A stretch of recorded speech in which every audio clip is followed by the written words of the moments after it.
aqui pro canal um vídeo falando sobre os possíveis temas relacionados ao livro Conto da Aia, eu recebi uma mensagem de uma pessoa no Instagram dizendo o seguinte: muito obrigada, Laninha, pelo vídeo, eu adorei, mas eu também fiquei levemente desesperada, porque se esse tema caísse, eu não saberia o que falar. E como sempre, tudo que vocês pedem, eu faço. Então no vídeo de hoje, eu vou te dar uma luz e te ajudar a pensar sobre os principais eixos temáticos que podem ali virar possíveis temas na sua redação. E se você é novo por aqui, seja bem-vindo ao canal, eu sou a professora Lana.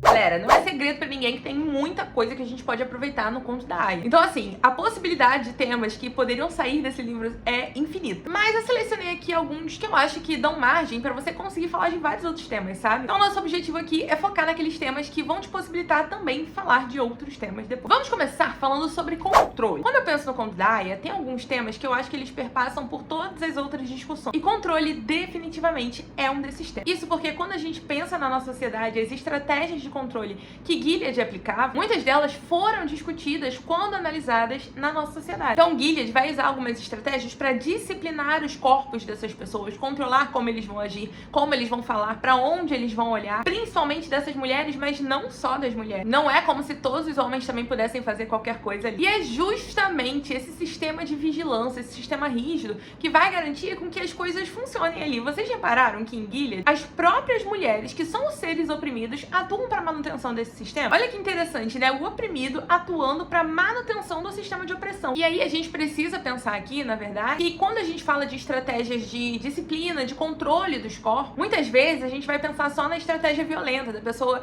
te agredir ou pegar, sei lá, uma botar na sua cabeça, mas na verdade já há um tempo se discute, principalmente na sociologia, na filosofia, sobre estratégias mais modernas de controle. Os alunos da minha turma, por exemplo, da oficina de temas, têm discutido comigo o Vigiar e Punir do Foucault. Isso porque o Foucault vai trazer justamente essa ideia de que o controle ele nem sempre vai se manifestar por um meio violento no sentido de violência física e não de violência simbólica, como fala o Bourdieu, mas sim que os mecanismos de vigilância, de disciplina, eles podem ser sutis. Eles podem, inclusive, moldar os comportamentos e criar uma espécie de autovigilância.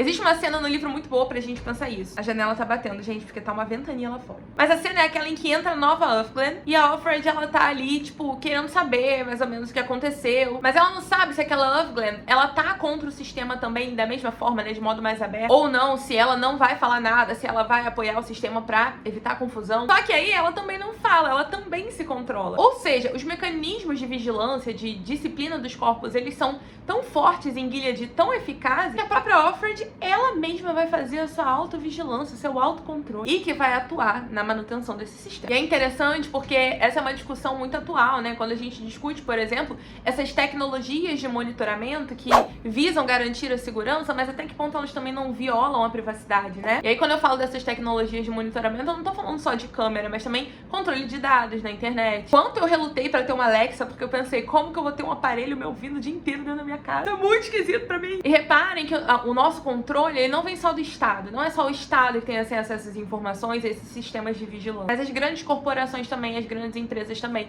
Quando a gente pensa, por exemplo, na venda de dados. Quando a gente aceita os termos lá, sem ler aqueles termos. E aí, olha como isso é eficaz, né? Porque você poderia não aceitar. Mas como que você vai ficar sem Instagram? Como que você vai ficar sem WhatsApp? Numa sociedade em que todo mundo usa. Em que o seu trabalho provavelmente vai se comunicar com você pelo WhatsApp. Então, existem estratégias de controle mais violentas, né, como Gilead tem também. Mas existem também estratégias mais modernas, mais sutis, que muitas vezes vão levar as pessoas a adaptarem as suas palavras, as suas expressões, os seus comportamentos, mesmo que de modo impensado, mesmo que de modo involuntário, agindo em conformidade com o sistema. E aí, né, se a gente não reflete sobre esse sistema, ferrou, porque tá tudo caminhando perfeitamente para um lugar que a gente não sabe qual é. A gente precisa falar também de controle dos corpos, né, no sentido de sexualidade no livro. E a Butler, ela vai falar sobre uma coisa interessante quando a gente pensa em sexualidade, que é a normatividade social. Existe uma normativa que restringe desde muito cedo as nossas expressões de gênero e sexualidade. Vide, por exemplo, o chá de revelação. Isso aí não é a Butler que tá falando, tá? Sou eu que tô dando esse exemplo. Que quando você sabe que a criança ali é uma menina, já bota tudo rosinha, quando é menino já bota tudo azul. Ou quando você entra numa loja de brinquedos infantis e você vê claramente a seção de brinquedos pra menina e a seção de brinquedos pra menino. Mas a questão é que isso vai muito além disso. Existem muitos debates em muitos países sobre os direitos reprodutivos das mulheres. Muitas vezes esses direitos reprodutivos, eles são controlados por políticas públicas. E essas políticas públicas, elas são baseadas em normas que são patriarcais e até mesmo religiosas. Muitos países têm a sua colonização pautada em culturas religiosas. E isso impacta diretamente na formação das nossas leis e nos nossos comportamentos. Então, essa questão também do controle dos corpos, da sexualidade, que aparece ali em Gilead, até por meios mais expressivos, como, por exemplo, o muro, eles podem sim ser compreendidos como uma metáfora exagerada, apesar de que, se a gente for olhar para algumas culturas, nem tão exagerada assim, sobre essas estratégias de controle que envolvem práticas e regulamentações sobre corpos, sobre gênero, sobre sexualidade. Próximo. Vamos pensar em poder, porque poder também pode ser uma vertente que a sua redação vai cobrar. Em Gilead, a gente tem um poder que é centralizado, né? Ele é todo concentrado ali nas mãos daquele grupo. Então, é uma relação de poder em que o equivalente ao Estado ali controla não só a vida pública, mas também a vida privada desses indivíduos. E é interessante porque quando o Weber vai tratar sobre poder, vai versar sobre poder, ele fala um pouco sobre isso, né? Que o poder, ele envolve a capacidade de você impor a sua vontade, mesmo quando há resistência. E em Gilead, por mais que eu tenha teoria, mas isso é totalmente pessoal, de que todo mundo ali tá em uma situação de opressão, inclusive quem tá em patamares mais altos, só que em posições diferentes. A gente tem figuras de autoridade que realmente, assim, exercem uma construção de poder muito gigante sobre outras pessoas. Principalmente quando a gente pensa nessa relação homem-mulher. A gente tem um sistema de castas, né? E cada casta ali tem a sua função, cada casta de mulheres tem a sua função, e elas cumprem essas funções sem nenhuma espécie de voz ou representação. Tem uma cena no livro em que a gente vê até uma certa manipulação disso, em que as tias colocam um homem ali e acusam esse homem de diversos crimes e botam as aias pra meter o pau nele. E aí, na verdade, fica sugerido pra gente nessa leitura, né, porque a gente não pode confiar 100% na narrativa da Offred, que esse cara, ele era um preso político. Só que ali, naquele momento, aquelas mulheres têm uma sensação de cumplicidade, uma sensação de poder. Será que esse poder existe mesmo? Sabe aquele vídeo do TikTok que fala sobre educação positiva? E aí ele diz assim, o que você quer comer? Cenoura ou brócolis? E não existe a possibilidade de você responder, sei lá, eu queria comer chocolate, que as suas opções são limitadas. É aí que a gente discute relações de poder. Na sua redação, você pode fazer um paralelo com regimes que são autoritários e que ainda existem hoje em dia. Mas é importante lembrar, gente, que democracias também envolvem abuso de poder, autoritarismo. A gente encontra isso, são as falhas no nosso sistema que deveria ser justo. E é muito comum você ver democracias que invadem o setor privado sob a alegação de segurança. Até que ponto o Estado pode ter poder sobre o corpo de uma mulher, sobre as decisões de uma mulher? No livro a gente vê isso de forma extrema, né? Então essas mulheres são submetidas a consultas super desagradáveis, a rituais. Mas, na verdade, quando a gente vê, por exemplo, discussões sobre políticas públicas relacionadas ao que envolve quem é que deveria ter realmente poder sobre essa escolha, será que não existe aí uma mistura entre setor público e setor privado, entre aspectos públicos e aspectos privados? E aqui eu não tô dando a minha posição não, gente, eu tô levantando aí pra vocês pensarem, porque é isso que a UERJ quer, que vocês pensem com a própria cabecinha de vocês. Só tô ajudando a entender aí alguns temas. Pensando aí mais especificamente sobre as questões atreladas à desigualdade de gênero, a gente vê ali em Gilead uma estrutura que é totalmente patriarcal, mas ele é de um modo mais literal do que a nossa sociedade, que também vive sob uma estrutura patriarcal. E é engraçado porque quando a Simone de Beauvoir vai trazer ali algumas reflexões sobre a construção histórica do ser feminino, ela vai trazer um ponto que é bem interessante, né? Que ela fala que existe o homem, que é a figura central, e o outro é a mulher. A mulher é vista justamente como o outro, que não é homem. E é bem interessante isso, né? Porque em Gilead a gente vê justamente essa hierarquia, onde a mulher não tem autonomia pra nada. Ela vai ser literalmente definida pela sua função. E olha que interessante, né? Uma função pra manter uma sociedade que é moldada para homens. E em que essas mulheres, inclusive, não têm entre si o senso de união. Mas eu digo união no sentido de organização mesmo. No sentido de que se elas se organizassem, elas conseguiriam derrubar esse sistema. Na minha perspectiva, você pode discordar também. Sabe o que é interessante da gente relacionar com a nossa sociedade? É que lá em Gilead existem justificativas. E na nossa sociedade também. O nosso sistema permanece patriarcal. Quando a gente olha, por exemplo, para um congresso, para senadores, e a gente só vê figuras de homens ali. O filme da Barbie mostra muito isso, né? Quando eles entram ali no prédio da Mattel, um prédio todo rosa, todo bonitinho, de produtos que são feitos para mulheres. E só tem homens naquela mesa. A Boca Rosa também fala muito disso, né? Que as grandes marcas de maquiagem que ela conheceu eram todas regidas por CEOs homens. Então, a gente tem tanto no livro quanto aqui na nossa sociedade, justificativas para essa subordinação, para essas posições de inferioridade, e isso é um grande problema. Quando a gente pensa no nosso capitalismo contemporâneo, por exemplo, até que ponto essa submissão ela não é explorada também? Justamente para perpetuar essas dinâmicas de produção e de reprodução. A gente vê pessoas que querem justificar salários desiguais com base na maternidade, por exemplo, como se ela fosse responsabilidade só da mulher, né? Quando a gente fala de autonomia dos corpos, né? E a gente vê que isso não existe, até em questões de saúde mesmo. Até pouquíssimo tempo, se uma mulher fosse e esse casasse com ela, ele não era punido, como se dentro de um casamento não houvesse violência sexual. E aqui, gente, eu tô trazendo formas mais sutis de controle, de opressão, de relações de poder, mas em muitos casos isso é bem explícito, tão similar à narrativa que chega a ser assustador que essas coisas ainda aconteçam. Outro ponto que eu não posso deixar de falar com vocês, dentro desse setor de justificativa, é o modo como muitas vezes crises ambientais podem ser usadas para justificar regimes opressivos. Gilead, por exemplo, é resultado dessa catástrofe ambiental. A poluição, a radiação, tudo que eles viveram criou esse processo de problemas de fertilidade. E esse cenário vai ser extremamente propício ali para que se instaure o regime que a gente conhece na narrativa. Só que essa ideia de manipular causas ambientais para justificar políticas autoritárias, ela existe. E ela é debatida. O nome disso é ecofascismo. Então as aias, elas são ali os recursos para salvar a humanidade. A crise ecológica, ela é um ambiente propício porque ela favorece o pânico. E o pânico favorece o autoritarismo, porque ele favorece a figura de um messias que veio salvar a galera do caos. E aí, em meio a esse caos, começam a ser aceitas algumas coisas que seriam condenáveis por essas pessoas, mas que, sob a justificativa de mas agora a gente tá vivendo um tempo extremo que exige uma medida extrema, elas são aceitáveis. É por isso, gente, que muitas vezes a gente vê pessoas que querem implementar esses discursos mais autoritários, criando aí a ideia de um inimigo a ser combatido, uma ameaça comunista que precisa ser combatida. As pessoas estão se esquecendo de Deus, estão se esquecendo da família, das coisas importantes. Ou então o nosso grande vilão é a corrupção e a gente vai varrer a corrupção do país. Jânio Quadros não usava esse discurso? E aí é sempre bom a gente lembrar que a natureza humana, a essência da humanidade, eles precisam ser mantidos. Esse é um assunto que permeia esse livro inteiro, a desumanização. E a natureza humana, ela não pode ser vista como um mero instrumento. A gente não pode também deixar de falar de religião. Afinal, o sistema de Gilead é uma teocracia. Esse sistema, que é político e religioso, que acontece lá em Gilead, ele usa a religião para garantir a manutenção dessas estruturas de poder e, consequentemente, o controle social. E isso pode ser preocupante. Por quê? Porque a gente vê o tempo inteiro no nosso país tentativas de mesclar a religião e política que não raro dão errado. Seria interessante que a gente tivesse um espaço plural para as diversas manifestações religiosas, mas não é isso que a gente vê. A gente vê determinadas religiões sendo usadas, autoproclamadas, defensoras de um ideal específico em setores que deveriam ser plurais. Não tem problema a gente ter a defesa desse ideal específico se a gente tiver outras vertentes ali defendendo também seus ideais específicos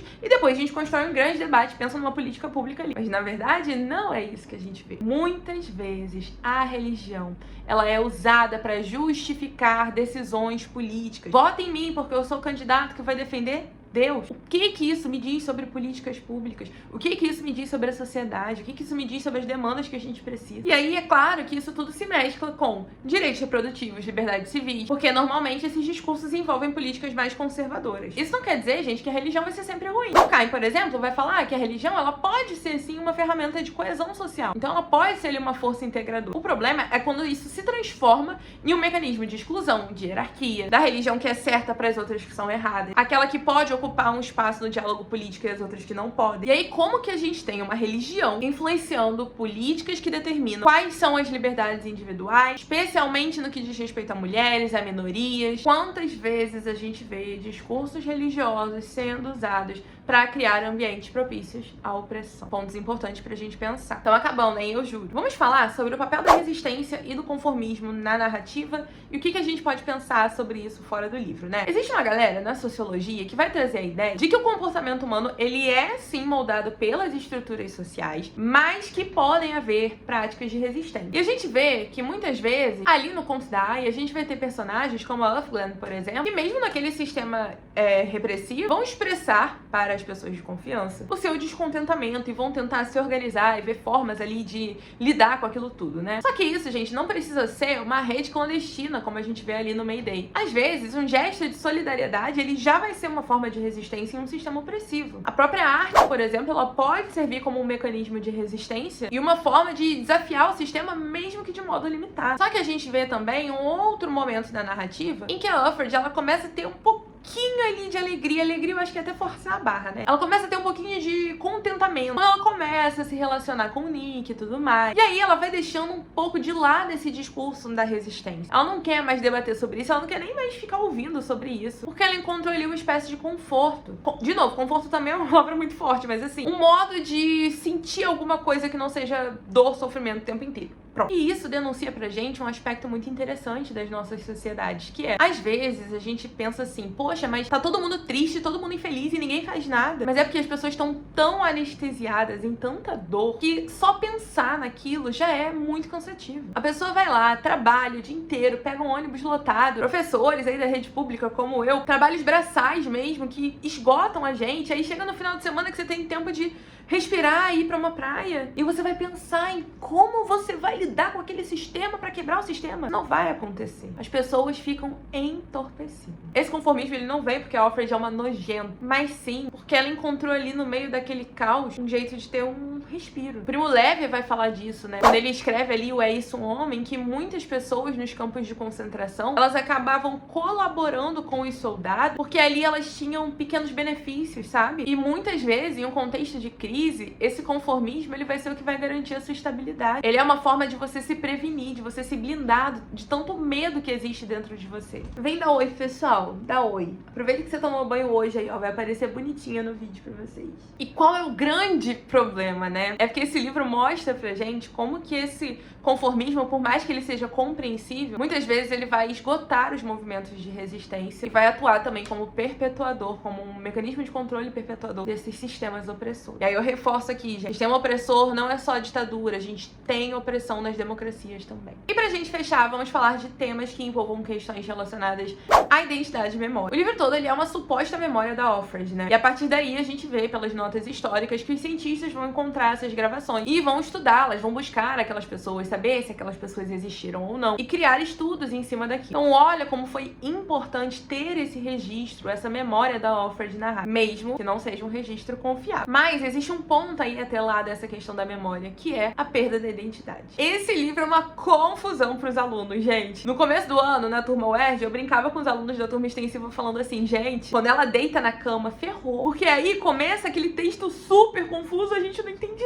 nada. Porque são vários pensamentos que estão passando ali na cabecinha da Ufford. Eu vejo isso como uma grande tentativa da Ufford de assegurar a sua identidade. Ela não pode esquecer do Luke, ela não pode esquecer da sua filha. Ela fala ali, né, que ela tá perdendo a imagem do Luke na cabeça dela. E a desumanização é uma estratégia muito conhecida. Você tirar a identidade de uma pessoa é uma estratégia de controle muito conhecida e muito estudada. O que acontece ali acontecia nos campos de concentração. Você não tem nome, você é identificado por um número, você é separado dos seus familiares, suas roupas, aquilo que assegura a sua expressão de identidade muitas vezes, né? Então, fulano é Patricinha, fulano é do rock. Esquece, você não tem mais isso. Só que existe uma socióloga, eu esqueci o nome dela, que ela fala uma coisa muito importante. As memórias são reforçadas em sociedade. Aliás, ela defende que as memórias são construídas e reforçadas em sociedade. Então, quando a gente apaga uma memória, quando a gente destrói uma memória, agora eu que tô falando, né? Quando o museu pega fogo, por exemplo, a gente perde grande parte não só da identidade coletiva de uma nação, mas também da identidade individual. O próprio nome, né,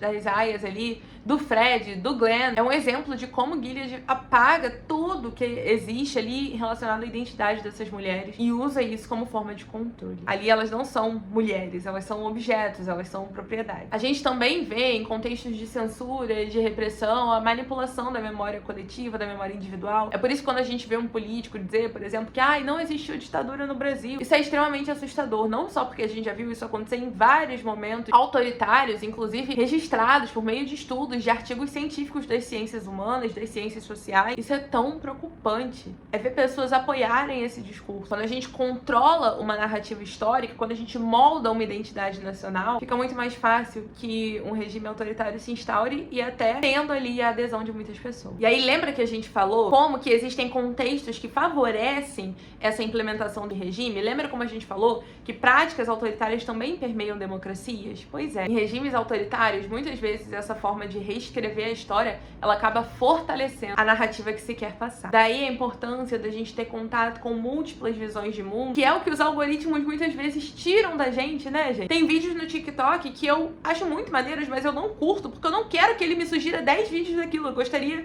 de ver só aquele e curtir só aquele. Porque eu sei que se eu curtir, o algoritmo vai me mandar vários vídeos daquele. Ao mesmo tempo, eu faço um exercício pessoal muito grande de estar sempre ali de olho no pensamento, nas palavras, nas entrevistas daquelas pessoas que eu detesto os pensamentos delas. Justamente pra gente não se alienar, pra gente não acabar tendo contato só com as narrativas em que a gente acredita, só com aquilo que a gente gosta, só com o que a nossa religião prega, e esquecendo que existe um mundo múltiplo, plural, e que todas essas coisas são elementos que moldam a nossa identidade. Então o apagamento da memória, seja ela coletiva, seja ela individual, ele é muito simbólico pra perda de identidade de uma nação. E aí, deu pra dar uma clareada nesses temas agora que a gente falou sobre ele? Espero que esse vídeo tenha ajudado você. Espero que agora, se cair algum desses eixos temáticos ali na redação, você já tenha alguma coisinha pra falar. Mas a ideia aqui não é que você copie o que eu falei, pelo amor de Deus. Até porque, se você tiver essa ideia brilhante, pode ter certeza que todo mundo que tá vendo esse vídeo vai ter também. E aí você vai ter a sua redação igual a dos outros. Você acha que isso vai ser bom pra você? A ideia é que isso te ajude a tecer algumas reflexões, pra que você pense com a sua cabeça e possa escrever uma ótima redação. No vídeo da semana que vem, falaremos sobre Caim. Vamos falar daquilo que pode virar questão. E eu aguardo você aqui, tá bom? Beijo!